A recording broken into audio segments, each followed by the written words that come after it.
will say that this does feel a bit anticlimactic and almost feels a little bit fabricated. Newsy news.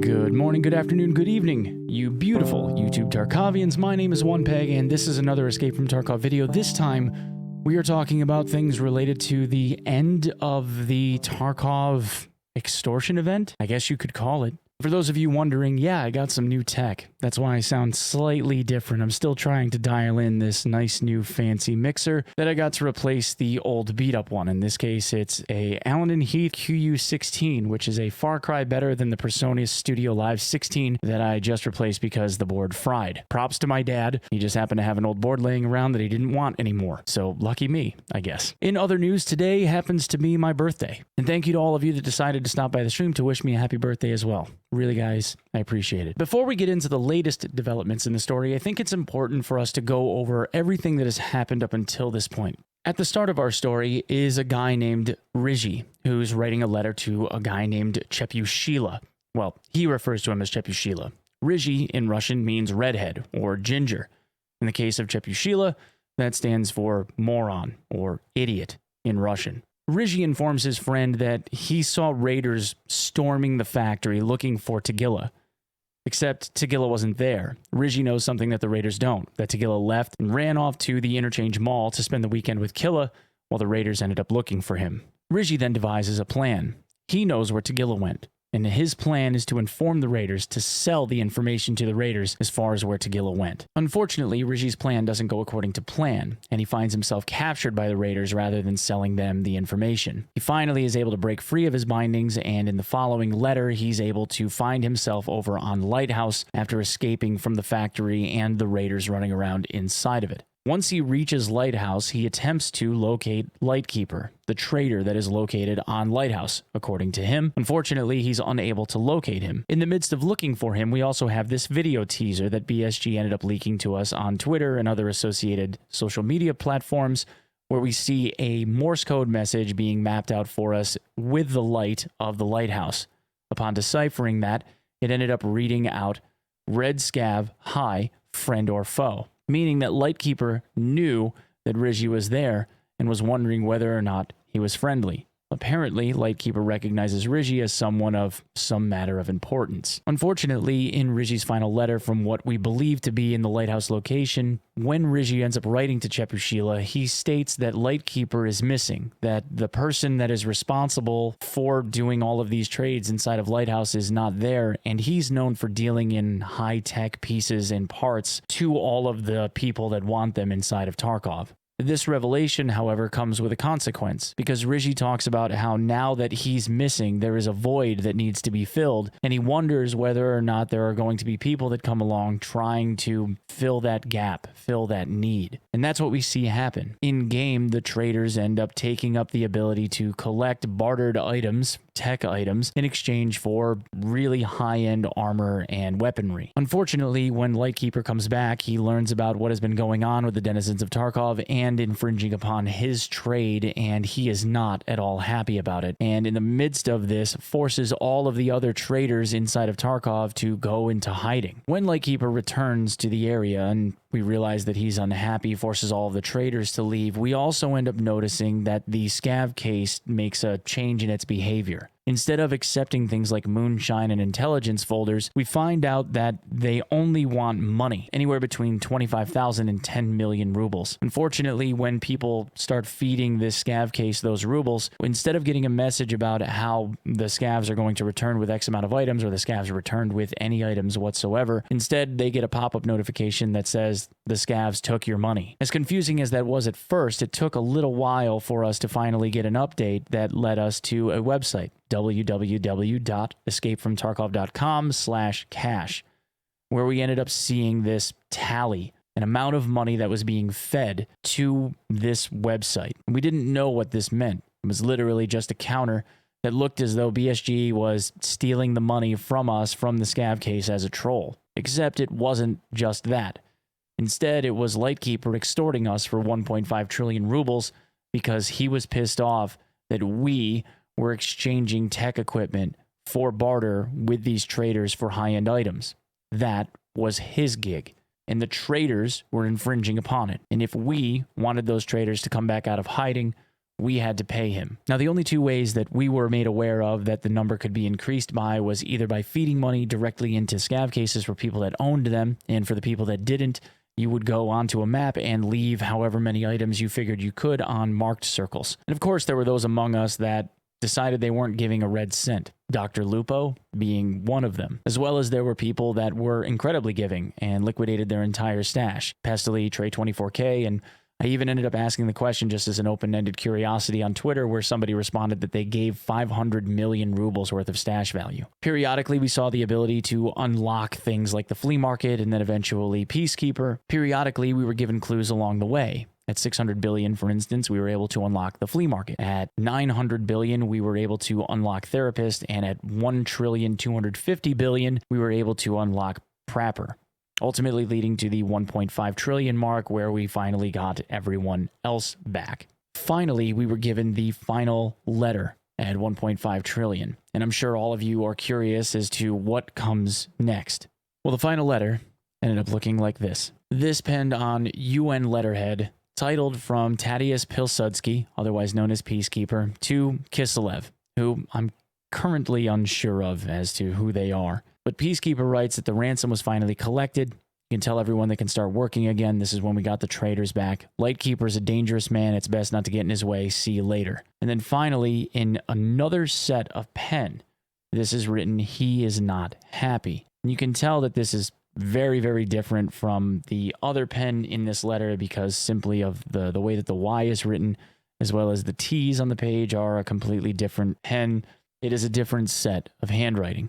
And so far, unfortunately, other than Nikita saying, good job, you did it, this is all we have. This is what we have to go on. And of course, there are people that are looking far and wide inside of the cryptography potential of the letter. But if you notice, on the letter, there is no W. See, in other pieces of literature that had been shared by BSG, there was the letter W in parentheses leading up to like the 12.12 wipe, for instance. In this case, there is no W anymore on this letterhead, even though there was in the past. So the question is, did the W ever have any significance? It may have back then, but there's no W now. So it doesn't appear that that is at least a clue for a wipe moving in the future. The last item on this letter that ends up being a thing of curiosity is this little symbol right here. Some people thought it was a 9. Some people thought it was a lowercase g. However, my assumption is it's really just one of the symbols that's in the background scrawled quickly with a pen, meaning that whoever ended up writing this was someone that wrote a cultist symbol. So whoever intercepted this letter in between to bring it to Kiselev was someone that was associated with the cult and wanted to make sure that Kiselev, the recipient of this notice, knew that Lightkeeper was not happy. Insofar as he is not happy and what that means, well, if it were me, I would be looking at this as a minor level of appeasement. See, Lightkeeper is someone that very much wants to be in control of his territory and regards himself as the boss. My assumption in this case is that not only is Lightkeeper a member of the cult, he's also a cultist leader, perhaps even the leader of the cult and its mission. Now, in the originating image that we were shown from Lightkeeper in the background, in the glass, we see this imposed image of the scav with the antlers, the cultist scav with the antlers. And we're not sure. The player base seems divided on whether or not this is a person standing in the glass or it's possibly just an image, as if it was a smoky reflection of who this person actually is on the inside, or maybe even at night. Now, my personal belief is that Lightkeeper is this person with the antlers, this cultist boss. I believe he is one and the same individual. If you remember, the devs for Tarkov said that there would be 4 bosses on Lighthouse. We were shown 3 and this antlered cultist. My belief is that since Lightkeeper is clearly, by holding the necklace, a high-ranking member of the cult, that he is this person with the antlers. It's just that he doesn't always wear the uniform. After the sun goes down, perhaps on occasion he puts on the frock, and then we have to deal with him, if you know what I mean. It also could indicate from a lore perspective that Kiselev is also a member of the cult. Perhaps this is a way for them to be able to communicate and realize that this is coming from a member of his own. But I don't believe that to be true. I think in this case, it's just a way for someone that's involved in the cult to have placed their mark on this sheet of paper and tell Kiselev that Lightkeeper has been appeased for now, but he's not pleased with the result. No one should have moved in on his territory to begin with, and it's very likely he could end up causing more problems for the player base and the citizens of Tarkov, if you will, moving forward, should they decide to get out of line again. Now, last but not least, there is a few other marks on the page that people seem to want to talk about. If you notice here underneath the symbol, there are these 3 dots in a triangle shape. And there's also 2 other ones here, one below is, and obviously the dot for the eye, which makes for 5 total dots. And people are trying to determine whether or not that is supposed to be some form of Morse code, kind of randomly spread across the page, and if that ties in somehow to the rest of the letter. And then, of course, there is the question as to why the bottom of this is torn, and this little grid being shown from the ticket that Lightkeeper wrote about the flea market coming back to us. But to me, this looks like an awful lot of grasping. I don't personally see this as being something that holds any weight. I think that the unfortunate reality is this part of the story arc is just over, and we need to wait and see what the devs decide to do with us in the next coming weeks. Now, it's possible, but in my mind, again, not likely.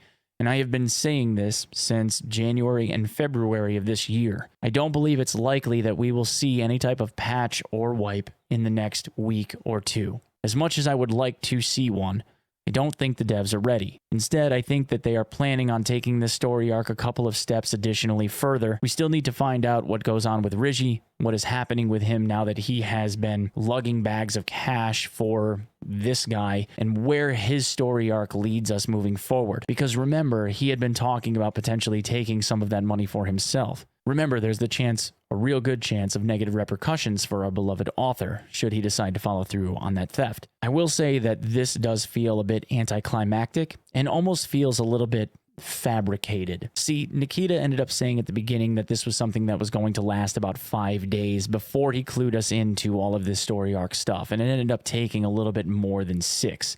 If you look at the actual timeline from when he took the traders offline until we actually earned them back. And if we look at a minute-by-minute or hour-by-hour graph on the growth rate of the overall event, when we were looking at getting Therapist back, the needle didn't really move. At the time that the event ended, we had pushed into the 4 or 5 a.m. Eastern Standard Time, which puts us around noon to 1 p.m. in the EU, depending on which time zone that you live in. And that was on a Tuesday. So it's strange to see that that much headway would have been made that far along in the event. It almost ends up ringing as though BSG kind of gave us a little booster in order to see this thing to fruition. The way that the graph tracks just doesn't feel like it makes an awful lot of sense, especially since the incentives in the middle ground really didn't end up reacting that way. The flea market itself didn't even have this level of push that happened when that had gotten teased, and that was the first thing for us to be able to earn back. But whether or not this ended up being a fabricated thing with a little bit of assistance from the devs to finally see it to its bitter end, we're still left with a sense of longing. There isn't a whole lot here for us to be able to continue to go on, and we're kind of just sitting around waiting for the next phase in whatever Nikita has hatched in this storyline that he's plotting. But this also kind of harkens back to what BSG and Nikita has always done. They've always thought up different ways to be able to shake up the player base. And there doesn't always have to be some, I guess, pot of gold at the end of the rainbow, so to speak. And stories like this are kind of canon for Nikita. He's always said that he wanted to create scenarios where people felt as though Tarkov was a struggle. We've seen it with him removing traders in the past. We've seen him remove the flea market in the past and cause all of this type of turmoil. We've seen him have a fuel shortage in the past where fuel stopped spawning on the map hardly at all, and also was removed from all of the trader inventory, leaving us scraping for weeks, and never said anything about it until after it was all over. So in Nikita's mind, something like this doesn't necessarily have to have a reward. And in Nikita's mind, a global event doesn't necessarily have to be fun either.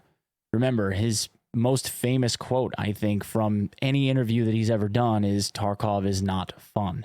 It's not supposed to be fun. And while we will have fun with it, and there are fantastic moments to be had, this is literally from Nikita's playbook. Create an event that causes pain, frustration, and anguish, and never leads anywhere.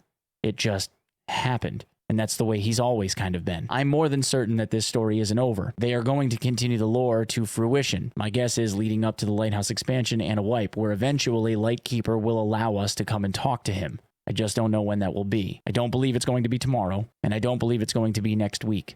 But sometime around June, which is what I've been saying since the beginning of this wipe, is when I believe that we'll end up finally seeing a permanent change to the landscape and all the things that are associated with that. Now, obviously, I've been wrong in the past, very wrong in the past, but you learn a little bit more day by day, and I think I've finally got a pretty good feel for how BSG does their cycles over the last few years. It just seems like right now it's a little bit too early.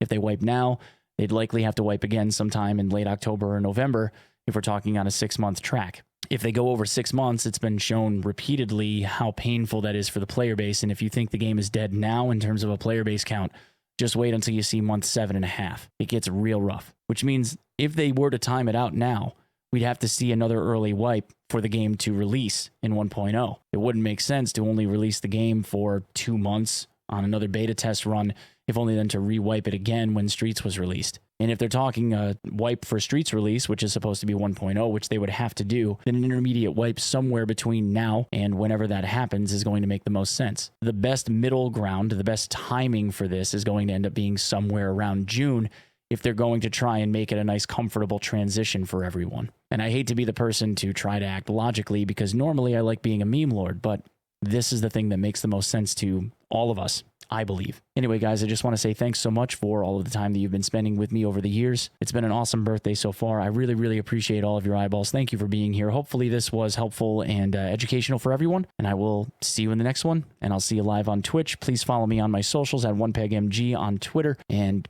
sub the channel if you would be so kind. See ya.